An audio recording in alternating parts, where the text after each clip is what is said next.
ನಮಸ್ಕಾರ ಸ್ನೇಹಿತರೆ. ಇವತ್ತು ಲಂಚ್ಗೆ ಏನಪ್ಪ ಸಾಂಬಾರು ಮಾಡೋದು ಅಂತ ಯೋಚನೆ ಮಾಡ್ತಿದ್ದೀರಾ? ಹಾಗಿದ್ರೆ ಬನ್ನಿ, 1 ಕಪ್ ಹೆಸರು ಕಾಳಿದ್ರೆ ಸಾಕು, ನಾನು ಸೂಪರ್ ಟೇಸ್ಟಿಯಾಗಿರೋ ಆರೋಗ್ಯಕರವಾದ ಸಾಂಬಾರು ಹೇಗೆ ಮಾಡೋದು ಅಂತ ತೋರಿಸ್ಕೊಡ್ತಾ ಇದ್ದೀನಿ.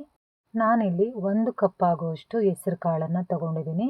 ಈ ಹೆಸರು ಕಾಳನ್ನು ಒಂದು ಬೌಲ್ಗೆ ಹಾಕ್ಕೊಂಡು ನೀಟಾಗಿ ಒಂದು 2ರಿಂದ 3 ಸಲ ಈ ಥರ ನೀಟಾಗಿ ತೊಳ್ಕೊಳ್ಳೋಣ. ತೊಳೆದಿದ್ದಾದಮೇಲೆ ಫ್ರೆಂಡ್ಸ್, ಒಂದು ಕುಕ್ಕರ್ಗೆ ಸೇರಿಸ್ಕೊತಾ ಇದ್ದೀನಿ. ಕುಕ್ಕರ್ಗೆ ಹೆಸರು ಕಾಳನ್ನು ಹಾಕಿಬಿಟ್ಟು ಇದು ಬೇಯೋದಕ್ಕೆ ಎಷ್ಟು ಬೇಕೋ ಅಷ್ಟು ನೀರನ್ನು ಹಾಕಿ, ಸ್ವಲ್ಪ ಉಪ್ಪನ್ನು ಹಾಕಿ, ಕುಕ್ಕರ್ ಮುಚ್ಚಳನ ಮುಚ್ಚಿ ಒಂದು 3ರಿಂದ 4 ವಿಜಲ್ನಾದರೂ ಕೂಗಿಸ್ಕೋಬೇಕಾಗುತ್ತೆ. ಯಾಕೆ ಅಂದರೆ ನಾವಿಲ್ಲಿ ಕಾಳನ್ನು ನೆನೆಸಿರೋದಿಲ್ಲ, ಅದಕ್ಕೆ ಚೆನ್ನಾಗಿ ಬೇಯಬೇಕಲ್ಲ. ನೋಡಿ, 4 ವಿಜಲ್ ಆದಮೇಲೆ ಈ ರೀತಿ ಬೆಂದಿರುತ್ತೆ. ಇವಾಗ ನಾವು ಕಾಳನ್ನು ನೀರನ್ನು ಸಪ್ರೇಟ್ ಮಾಡ್ಕೊಳ್ಳೋಣ. ಇವಾಗ ನಾವು ಕಾಳನ್ನು ಸೈಡಲ್ಲಿಡೋಣ.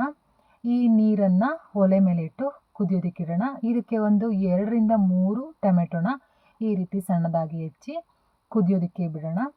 ಇವಾಗ ನಾವು ಹೆಸರು ಕಾಳು ಏನಿದೆಯೋ ಅದನ್ನು ಮಿಕ್ಸಿ ಜಾರ್ಗೆ ಹಾಕ್ಕೊಂಡು ಸ್ವಲ್ಪ ನೀರು ಹಾಕ್ಕೊಂಡು ಈ ರೀತಿ ಪೇಸ್ಟ್ ಮಾಡ್ಕೊಂಡು ಬರೋಣ.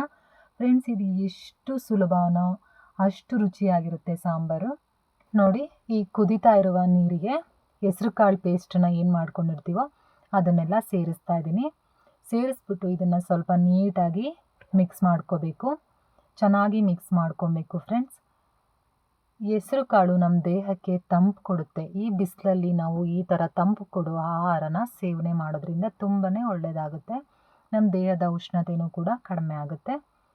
ನಾವು ಇದಕ್ಕೇನೆ ಇವಾಗ ಹೆಸರು ಕಾಳಿನ ಪೇಸ್ಟನ್ನು ನೀಟಾಗಿ ಮಿಕ್ಸ್ ಮಾಡಿ ಆದಮೇಲೆ ಹುಣಸೆ ರಸನ ಸೇರಿಸ್ಕೊತಾ ಇದ್ದೀನಿ. ಮಿಕ್ಸಿ ಜಾರ್ಗೆ ಸ್ವಲ್ಪ ನೀರನ್ನು ಸೇರಿಸಿ ಹಾಕ್ತಾ ಇದ್ದೀನಿ. ನಾವು ಹೆಸರು ಕಾಳನ್ನು ಏನು ರುಬ್ಕೊಂಡಿರ್ತೀವಲ್ವ ಅದೇ ಮಿಕ್ಸಿ ಜಾರ್ಗೆ ಸ್ವಲ್ಪ ನೀರನ್ನು ಸೇರಿಸಿ ಹಾಕ್ತಾ ಇದ್ದೀನಿ. ಇದನ್ನು ಕೂಡ ನೀಟಾಗಿ ಮಿಕ್ಸ್ ಮಾಡಬೇಕು. ಇವಾಗ ನೋಡಿ, ರುಚಿಗೆ ತಕ್ಕಷ್ಟು ಉಪ್ಪನ್ನು ಸೇರಿಸ್ತಾ ಇದ್ದೀನಿ. ಉಪ್ಪನ್ನು ಸೇರಿಸಿ ಕೂಡ ಚೆನ್ನಾಗಿ ಮಿಕ್ಸ್ ಮಾಡ್ಕೋಬೇಕು. ತುಂಬಾ ಚೆನ್ನಾಗಿರುತ್ತೆ, ನೀವು ಒಮ್ಮೆ ಟ್ರೈ ಮಾಡಿ. ಇವಾಗ ನಾವು ಬೇಳೆ ಸಾಂಬಾರು ಪುಡಿನ ಸೇರಿಸ್ತಾ ಇದ್ದೀನಿ.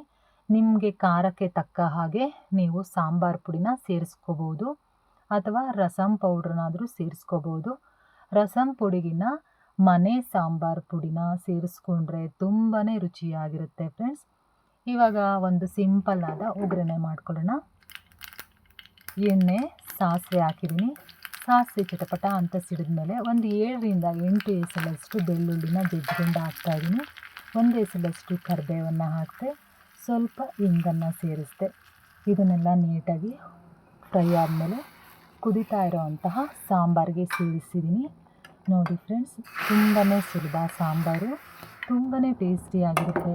ಅನ್ನಕ್ಕೆ, ಮುದ್ದೆಗೆ ತುಂಬಾ ಚೆನ್ನಾಗಿರುತ್ತೆ.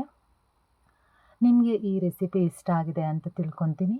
ಇನ್ನೂ ನನ್ನ ಚಾನಲ್ಗೆ ಯಾರು ಸಬ್ಸ್ಕ್ರೈಬ್ ಆಗಿಲ್ವೋ ದಯವಿಟ್ಟು ಸಬ್ಸ್ಕ್ರೈಬ್ ಆಗಿ ಬೆಲ್ ಬಟನ್ನ ಪ್ರೆಸ್ ಮಾಡಿ.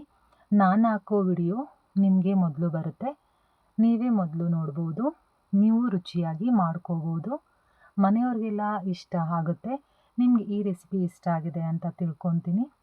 ಕೊನೆಯದಾಗಿ ಸಣ್ಣಗೆ ಹೆಚ್ಚಿರೋವಂಥ ಕೊತ್ತಂಬರಿ ಸೊಪ್ಪನ್ನು ಸೇರಿಸಿ ನೀಟಾಗಿ ಮಿಕ್ಸ್ ಮಾಡಿಕೊಂಡ್ರೆ ರೆಡಿನೇ ಆಗೋಯ್ತು ಹೆಸರು ಕಾಳು ಸಾಂಬಾರು. ತುಂಬಾ ರುಚಿಯಾಗಿತ್ತು. ನೀವು ಒಮ್ಮೆ ಟ್ರೈ ಮಾಡಿ. ಮತ್ತೆ ಸಿಗ್ತೀನಿ. ಎಲ್ಲರಿಗೂ ನಮಸ್ಕಾರ.